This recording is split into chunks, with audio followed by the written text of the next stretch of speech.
What's up, guys? Welcome to Daily Dose of Reddit. This is your host, Zach, and today's subreddit is r/Tales from the Customer. Alright, this story's called, "It was my fault for being friends with the staff, honestly." So I'm not sure how to format this. Thank you for being patient with me and on mobile. I'm not on mobile, I'm on my computer. So a bit of backstory. I've lived in my house for something like 15 years now, and as a result, I'm as regular as a regular can get at my local corporate pharmacy store. I'm friendly with all of the staff, I ask them how they're doing every time I'm in, and I make it a point to know all of their names. My whole job experience has been retail and customer service, and I know that personally it means a lot when a customer knows my name. I kind of blame myself for this incident because I created an atmosphere where the staff are more comfortable with me than with normal customers. Backstory out of the way, this tale starts with me getting into the checkout line. There's an elderly lady at the front checking out. That's when I saw the notorious cashier that even the staff hated helping her. Anyway, this lady was just trying to understand why a few items she was getting weren't ringing up as the sale price. She was pointing and asking, and getting interrupted in such a manner that made my skin crawl. The woman would try to ask about the items, only to have this notorious cashier rudely bark at her. "Member card a phone number! Member card a phone number!" And this cashier was getting increasingly aggressive about telling her this. I'm going to school to be a teacher, and I learned that if a kid isn't understanding, then you should try to find another way to explain it to them. I could see this was a dead end of her trying to ask about the sale items, and this cashier borderline yelling at her for her member information, so I tried to be helpful and spoke up. "Excuse me, miss,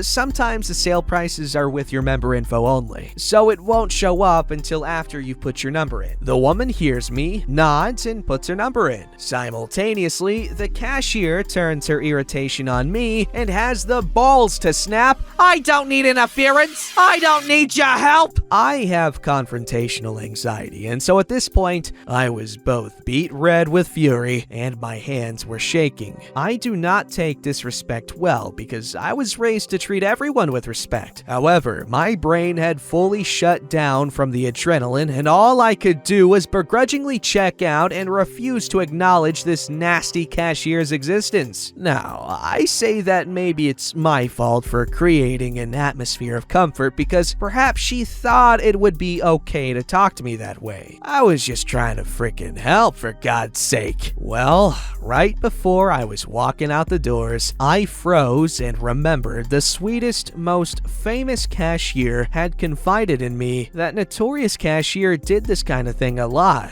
but no one ever reported her for it, so she never got into trouble. I've never really liked doing this because I've worked retail and I've gotten a complaint or two just from having a resting bimbo face. I don't know what that person is going through, so just leave it and don't go back. Not today, Satan! So I went and found the manager on duty, a delightful woman I gave advice to about her daughter's piercing. I'm 100% pierced up and tatted. Butts on the ground. And tattled. I tattled so hard and tattled more. I showed my shaking hands, how red I was. She asked me to fill out the survey on the receipt so corporate could see for themselves, as they've had problems with her in the past. Then she told me to call the store manager when the store manager was back from vacation next week. Fast forward a few weeks later and I get pulled aside by the store manager thanking me. Again, I have a very friendly relationship with everyone there and she knows that. We had a long talk about it, to which I told her, I don't know what's going on in her life, but I've got to temper myself. And if there's nothing else she should learn, that good customer service stops the crappy customers from being able to escalate. To which the store manager thanked me with, "If no one tells me and I don't know, I can't address the issue." After that, there hasn't been an incident with notorious cashier, and I, A, go out of my way to not be checked out by her if I can help it, and B, only interact with her to retain my manners and be polite. There was, for sure, a boundary overstepped, and I partially blame myself for being too friendly with staff. It hasn't stopped me though. They're human beings with lives and personalities, so I'll continue to ask how their boyfriends are, how their daughter's piercing is doing, how's mom and dad. Don't ever never let one bad apple ruin the bunch, and even then, I don't know what's going on in her life. Wow, thank you guys for all the reassurance. After reading and replying to the comments, I realized I don't necessarily blame myself. I always try to review my own behavior when any kind of incident between me and another person happens. I live by the motto, it takes two to tango, and when I thought on what went wrong because of me, the only logical conclusion I could come to was that I had some responsibility because I've lowered the professional threshold, and because I'm so tight with everyone on staff, maybe she thought she could get away with speaking to me like that. I may be nice, and I may care a lot about other people, but I also have a shiny titanium spine and an even bigger pair of chrome balls, and I won't stand by and watch when other people are being treated with disrespect, especially if it's for stupid and petty reasons. Y'all are right. Me being friendly isn't my fault. She's nasty, and the staff talk crap about her to me. Add a girl, and you know what? OP is very correct. If there's a conflict, it's usually both parties' fault, at least partially. So yes, OP, you're wise, but yes, keep being friendly. Unless you're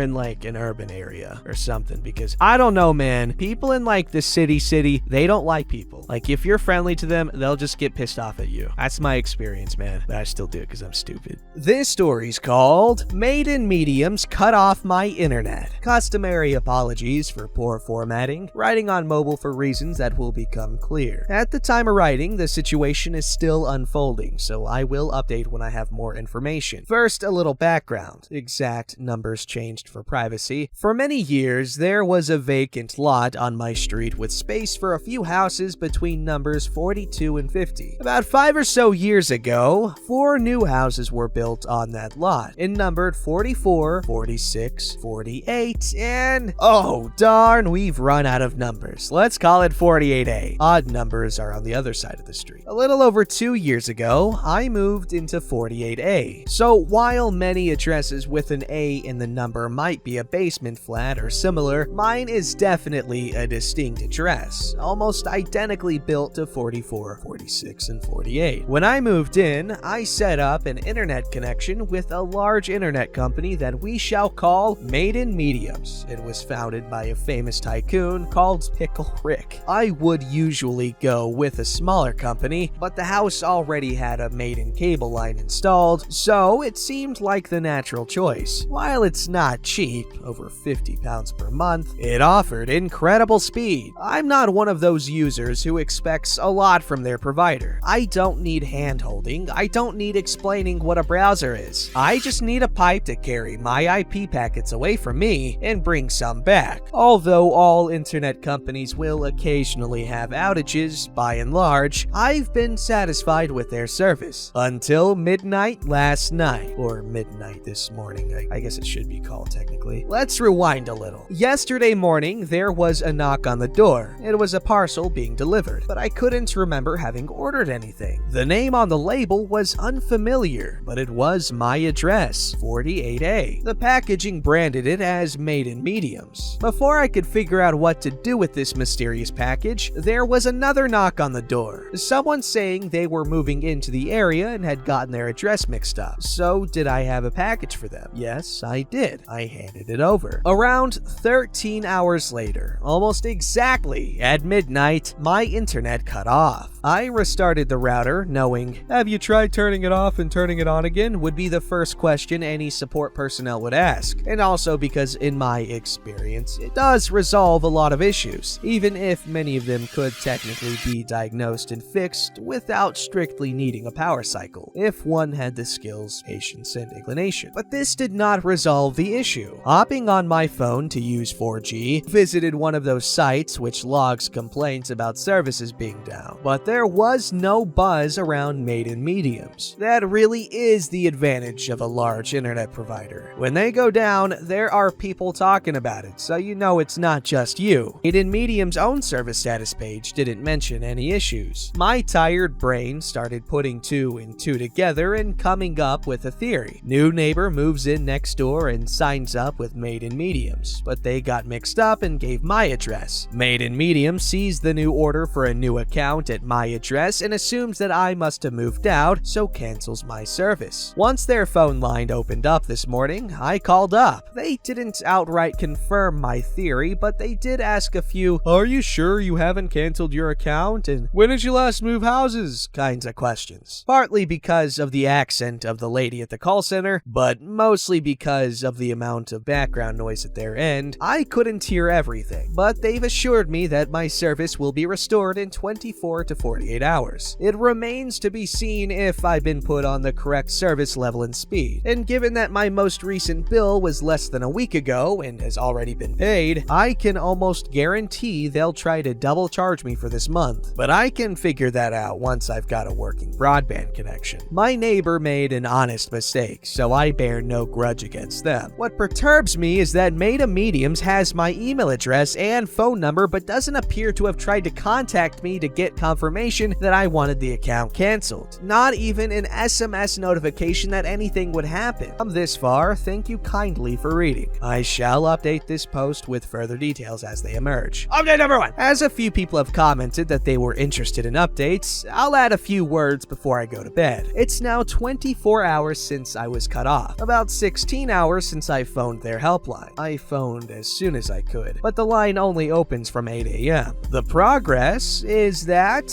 there is no progress. Still no internet apart from via my mobile phone, which is with a different provider. I will see how things are when I wake up. Update number 2. It's now 25 and a half hours since the phone call. Still no internet. 48 hours with no broadband. About 40 hours since phone call. Still nothing.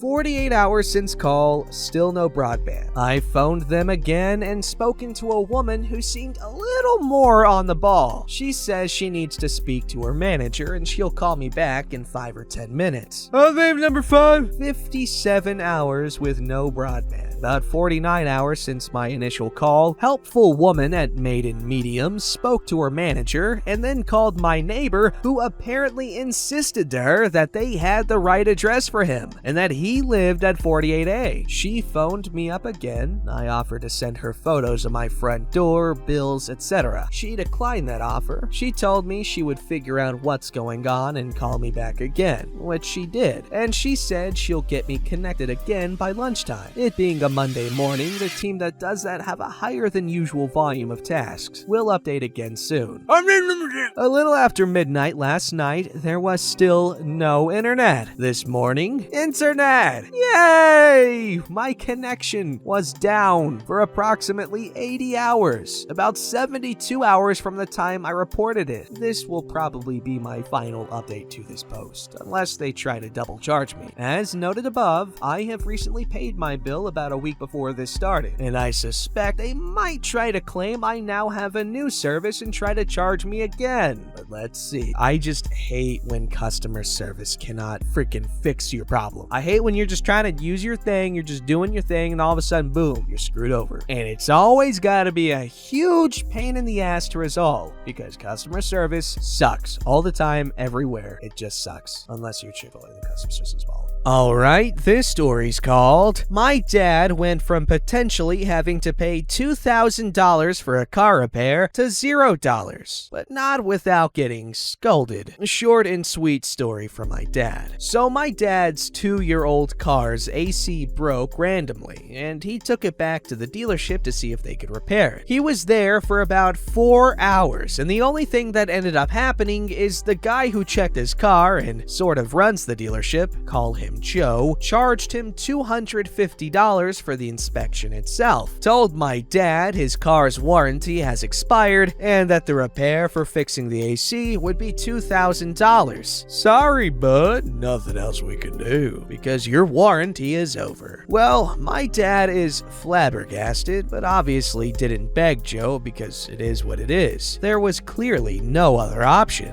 My dad can't pay $2,000 right this instant, so he goes back home with his broken AC and all all is normal. Next day, my dad goes to work and his coworker and him get to talking. The conversation turns to my dad's car. His coworker vaguely recalls seeing the car manufacturer having a recall on my dad's specific car for X reason. His coworker believes that might be it. I mean, what type of new car's AC randomly breaks after just 2 years? So my dad gets hopeful. He calls the manufacturer. Unfortunately, the AC is not what the car is being recalled for. But the nice lady asks my dad about his AC problem, and she says that they can potentially help with covering at least 50% of the cost for the AC repair. It would take 2 weeks to process this, and she'll let him know the final response. My dad is thrilled. Better than nothing, he just saved himself $1,000. 2 weeks later, he gets a call from the same lady, and she brings good news. The manufacturer is actually covering 100% of the cost, and the new part to fix his car's AC is at the dealership. Happy news all around. And then he gets a call from Joe that he has his car part at the dealership and to come in whenever to get it fixed. And not only that, Joe has the audacity to scold my father for not bringing up the issue first with him before calling the manufacturer. My dad is confused. Wasn't it him who said that there was nothing else they could do? So sorry, your warranty is over, that'll be $2,000? He made it pretty clear that there were no other options. And it's not like my dad went to the manufacturer to complain. He stumbled upon the solution to not pay an ungodly amount of money. My dad got a little pissed at the man's response, but his car is fixed now, so okay, yeah, I'd get super frustrated with that. I would not, I wouldn't let it slide. I would make sure he knows just how ridiculous that is. Oy. Don't forget to like, subscribe, and hit that bell to never miss an episode.